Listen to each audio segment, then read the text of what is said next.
मटकावर पाय या सरकारचं करायचं काय? काळे मटकावर पाय जय भवानी. महाराष्ट्रात शासनानं सोयाबीन खरेदी बंद केलेली आहे. याच्या निषेधार्थ आज शिवसेना उद्धव बाळासाहेब ठाकरे शिवसेनेच्या वतीनं व छावा संघटनेच्या वतीनं आंदोलनाचा पवित्रा घ्यावा लागला. शासनानं अचानकपणे शेतकऱ्याकडे मुबलक प्रमाणात सोयाबीन शिल्लक असताना सुद्धा त्यांची सोयाबीन खरेदीची मुदत संपवून ते सोयाबीन खरेदी थांबवलेली आहे.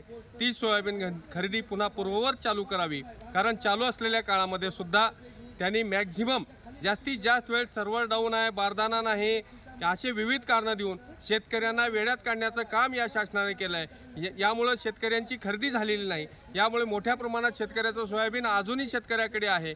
विविध कारणं देऊन जर तुम्ही शेतकऱ्यांना वेड्यात काढत असाल, शेतकऱ्याचं सोयाबीन खरेदी करत नसाल, तर त्याला त्यांचा निषेध करण्यासाठी व पुन्हा शिवसेनेच्या वतीनं ही सोयाबीन खरेदी पूर्ववत चालू करावी या मागणीसाठी आज हा आंदोलनाचा पवित्रा या ठिकाणी घेण्यात आलेला आहे.